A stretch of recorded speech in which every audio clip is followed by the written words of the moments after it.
Do you find your home is constantly messy and your mind is always muddled? Do you long for more clarity in your thoughts and simplicity in your life? If you answered yes to these questions, then we think it's time you know the secret to experiencing freedom and joy. Join us as we unpack all the things that create clutter in our lives and learn the key to living a decluttered and organised life that you can embrace and enjoy.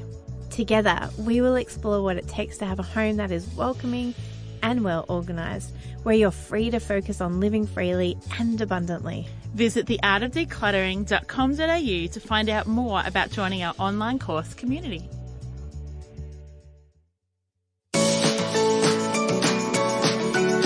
Welcome to the Art of Decluttering podcast. We're your hosts. I'm Kirsty Perugia from Feels Like Home Professional Organising. And I'm Amy Revell from Simply Organised. We can't wait to share with you all our tips and tricks to help you declutter and keep your home and family organised. If you'd like to engage with the podcast further, you can find us at The Art of Decluttering on Facebook. Let's get started.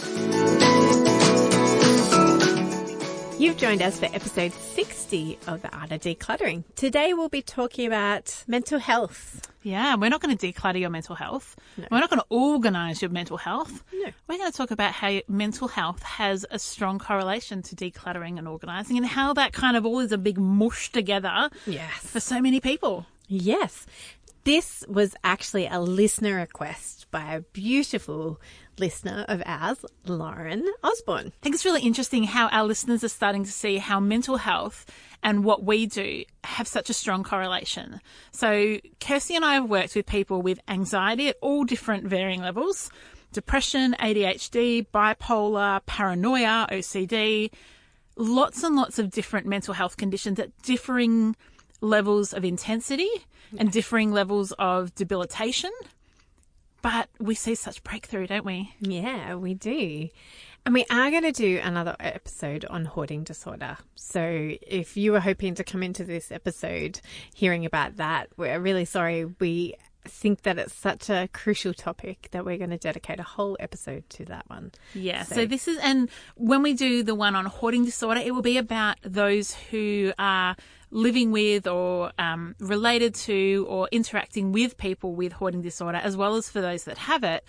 Whereas here we want to talk about your mental health and our mental health and what our role can be and what the role of decluttering and organising can be in helping you as part of your integrated therapy. Yes, perfect. We are not professionals when it comes to psychology. Nope. Or psychiatry. Nope. So, and we do not profess to be professionals in that way at all.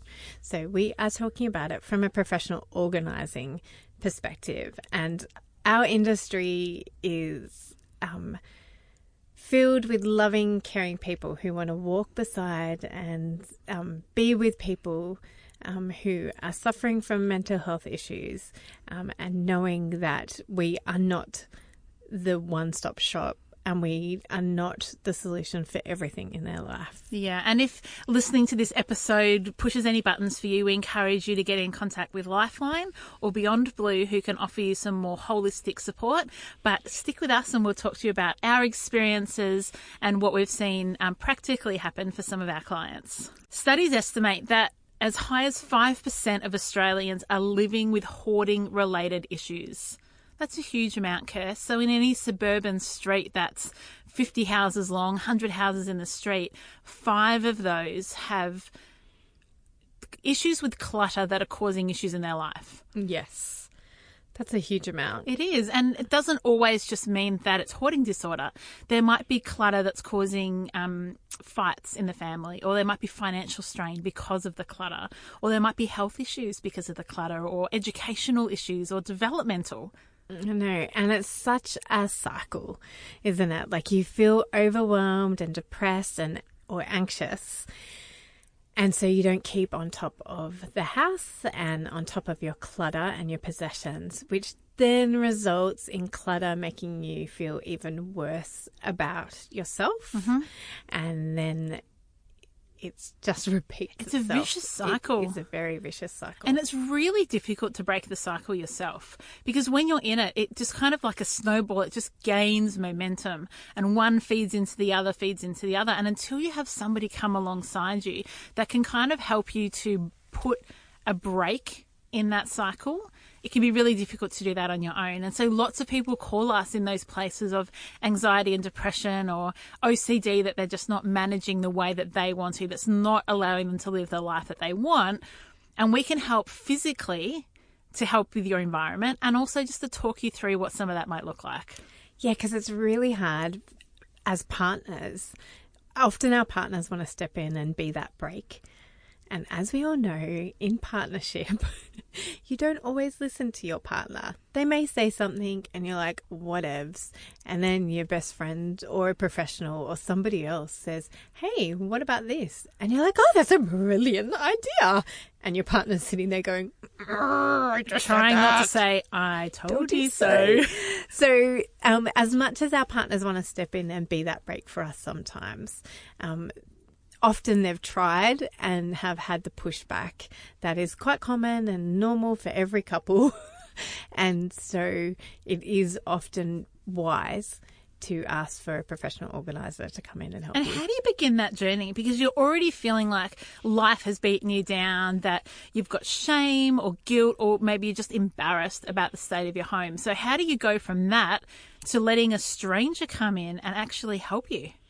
I think that people are incredibly brave. Like the people that we are privileged to walk alongside have been really brave and made that call and recognize that they can't do it alone. Not many of us can do life alone in any form, let alone tackling declutter and letting go of possessions and getting your house organized in a way that functions for you and your unique family with your unique mental health issues. So I think that it is getting your brave on, making that phone call or sending a message on Facebook or sending an email. And I think often it helps to be honest with us. Yes, that just came into my mind, where I thought sometimes just saying I'm really nervous or I'm really anxious, even the fact that I've contacted you makes me feel anxious. Yes. That's really great, because when we know that, we can work with that, and we can work with you and be gracious and gentle with you, because we want to help you break free. There's no judgment coming from professional organisers. I don't know any single organiser in our industry that walks into a person's home with judgment. I don't know anybody in that position. And so know that even though you might not want your mum to see your house or your sister, you can totally trust a professional organiser to come in with grace and love and understanding and walk you through some of that.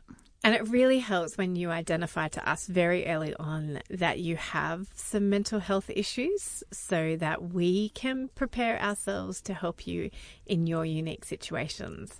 Instead of us coming in and asking you to do something that you're uncomfortable with, that other people may not find as uncomfortable. So for instance, if you have OCD and we're asking you to let go of something that is your habit, it's really helpful for us to know that that is one of your issues, so that we can be gentle and loving and kind and constructive in our approach to you, so that it can actually help you move forward instead of setting you back. There's nothing, we do not want to set you back in your therapy or in any way. We don't want to set you back. So if you're open and honest with us, we promise to be open and honest with you as well.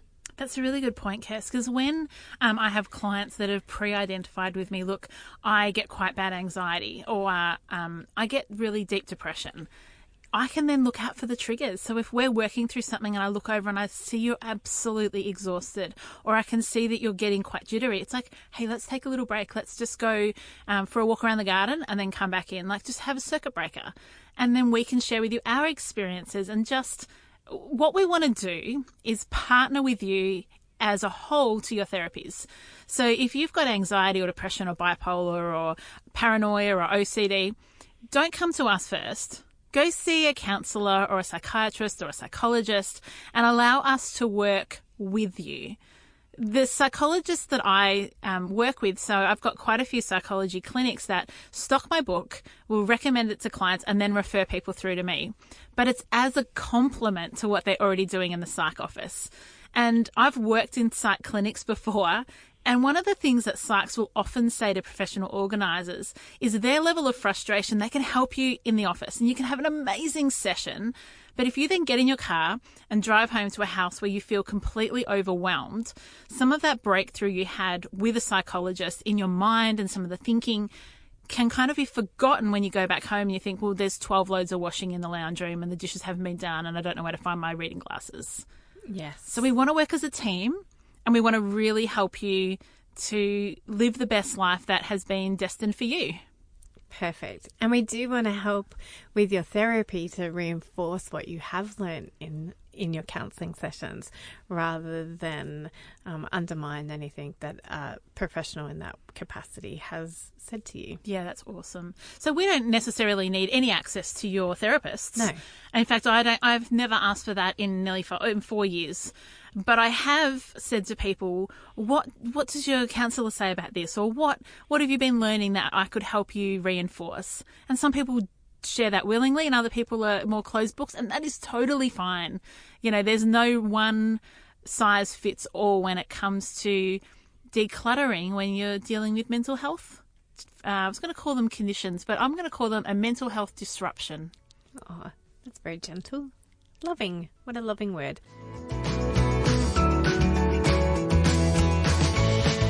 So I have had clients with some of these disruptions, as you said, and they have also had their counsellor refer them to get help, and they have reached out to me. Great. And they have said how excited they are when they go back to their counsellors and say, hey, I've actually done what you said. Oh, like, I've reached out to somebody and I'm actually getting them to come in often, or I've had a big session with them and this is the outcome of that, and have been really proud of themselves. So they should be. Yes. That's so brave.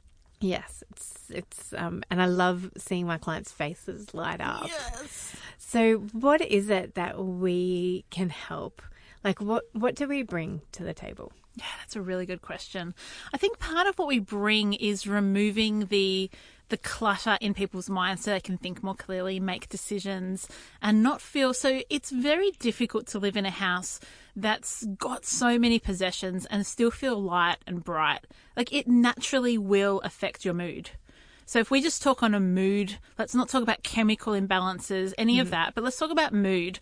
When you're in a home that's light and you can find things and you're not constantly chasing your tail, that feels good. That feels really lovely. And if you're in a home where everything's always running behind schedule, where you can never find anything, dinner's always served late, the dishes are never clean, that is a dampener on your mood. And so what we want to help you do is clear some of those blockages so that you can be living your best life, which is really what we're helping with when it comes to mental health. Yes, I love it when we are we sit in such a privileged situation where we get to actually see the breakthrough. Like we're physically there when we see some breakthrough, and when light bulbs go off and people are excited to see their home in a clean space, even if they feel like it's going to get messed up in 20 seconds after the kids walk in. At least for those 20 seconds, it's been nice and clean for them, and to show them that it is possible. Like it's not impossible, and it's not. It doesn't always have to feel overwhelming. No, that's right. And what the benefit too is that we love mindset changes and we love habit changes. And so the mindset stuff, sometimes you don't know you've got a particular mindset till you're faced with it.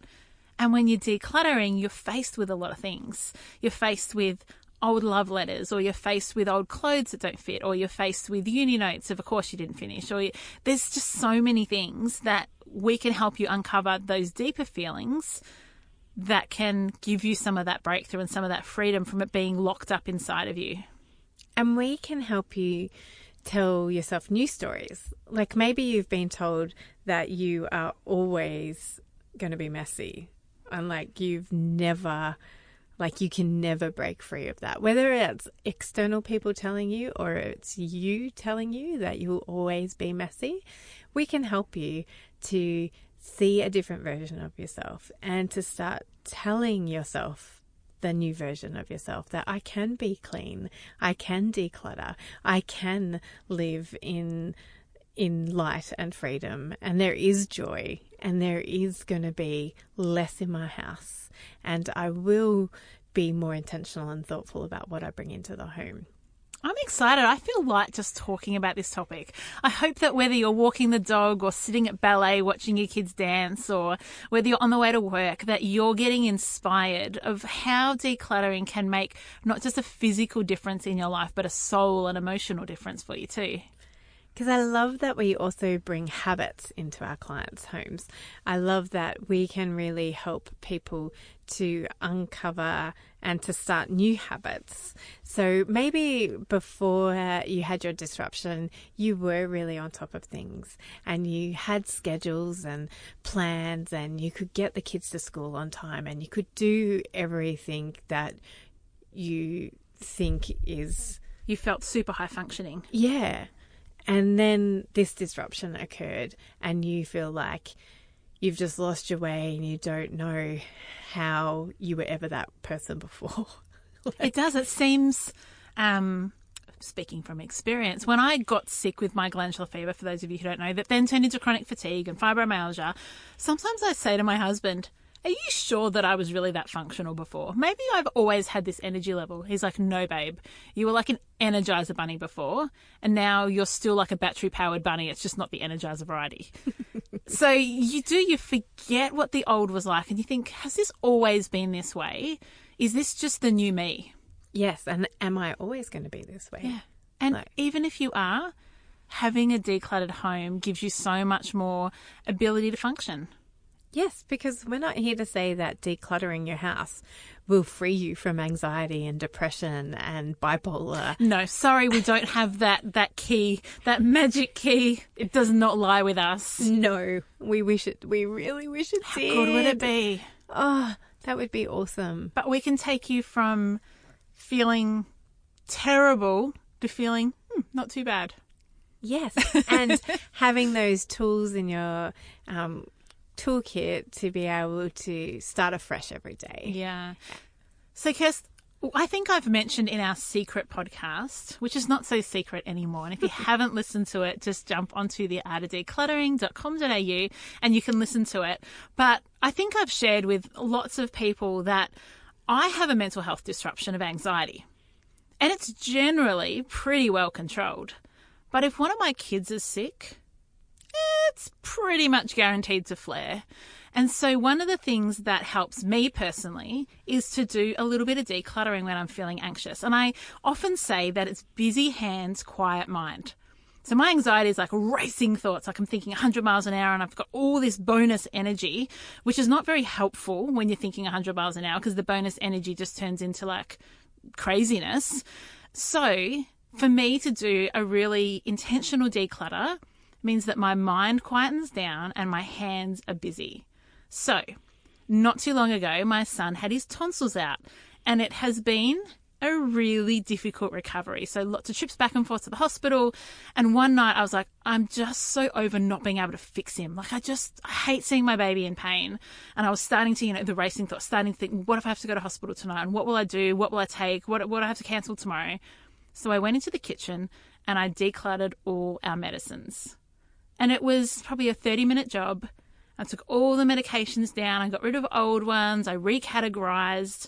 Oh my goodness, I genuinely felt so much more relaxed coming out of that. The anxiety had dropped. And you know what? I felt like I was in control of something. And it was really practical. Practical, because then when he needed Panadol, I knew exactly where it was. Yes. And you got a decluttered medicines along the way. So maybe, if that's just my personal experience. And not everyone is going to find that busy hands, quiet mind works for them. But maybe you will. Maybe there's 100 people out there, like 10% or 5% of people that listen this week that go, oh my gosh, I'm going to try what Amy said. And it works for you. And it is taking a small space.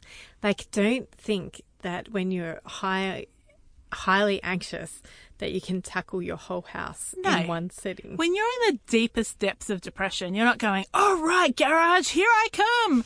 You're probably going, all right, I can sort the cutlery. Yes. Or I can sort the teaspoons.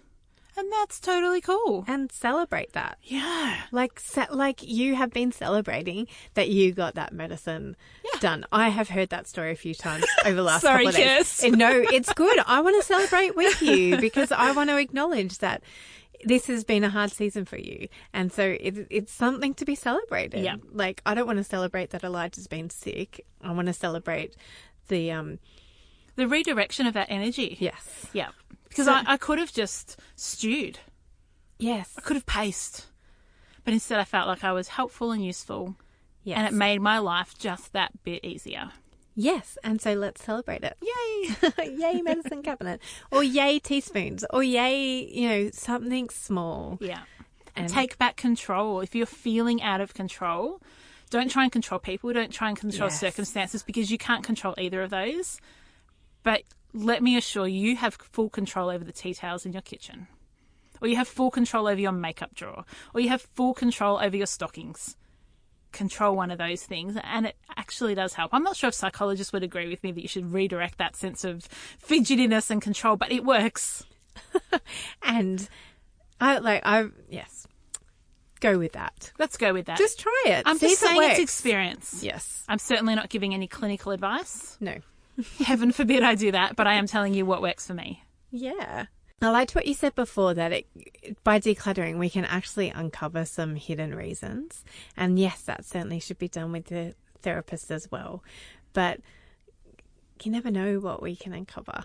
Like, we are in a privileged position where we get to really peel back onion layers and get to sit with you and go, well, why is this bringing this up? Like, what's really going on here? Like, why is this making you cry, or why is this making you joyful? Tell me the story. And that relationship between a professional organizer and a client that we work alongside develops. So if you're someone who just wants a single session with us, awesome. But once you get to session 3 or 4 or 5, you'll notice that we understand you so much better, and that you understand us. We know when to push and we know when to pull back and we know when to ask questions. And it really does have that beautiful ongoing effect.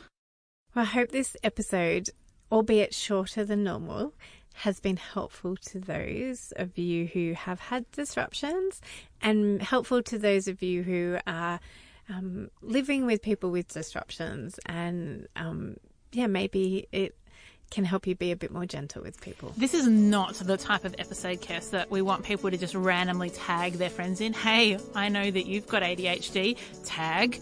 But what you can do is you can share to message on Facebook, and then you can send that privately. Hey, I thought of you. I love you. Hope you're doing well. This really helped me. I thought of you. And then you can send things privately rather than tagging people all out and letting everybody else know that they've got things that are going on. Yeah, please don't shame your friends. We don't want you to shame your friends, but we do want you to share with your friends. So we are so grateful, Lauren, that you brought up this topic for us to share. We hope that we've given you great value this week, and we look forward to speaking to you next week, and have an amazing couple of days till then. Bye. Bye. Do you find your home is constantly messy and your mind is always muddled? Do you long for more clarity in your thoughts and simplicity in your life? If you answered yes to these questions, then we think it's time you know the secret to experiencing freedom and joy. Join us as we unpack all the things that create clutter in our lives and learn the key to living a decluttered and organised life that you can embrace and enjoy. Together, we will explore what it takes to have a home that is welcoming and well organised, where you're free to focus on living freely and abundantly. Visit theartofdecluttering.com.au to find out more about joining our online course community. Thanks for joining us. If you've learnt something awesome today, do a friend a favour and share this episode so they too can learn the art of decluttering. You can find me, Amy, over at simplyorganised.net or on Facebook as Simply Organised PO. You can find me, Kirsty, over at feelslikehome.net.au or on Facebook as Feels Like Home PO. don't forget, you can see the show notes in your podcast app or over at our website, theartofdecluttering.com.au. So if there's anything you want more info on, check it out there. If you love what you hear, we'd really appreciate you leaving a review on iTunes. We hope you've enjoyed listening and that you've learnt some tips to help you declutter and keep your home organised. If you'd like to join our supporter community, you can do so over at patreon.com/theartofdecluttering. We hope you have a great rest of your day and enjoy the freedom.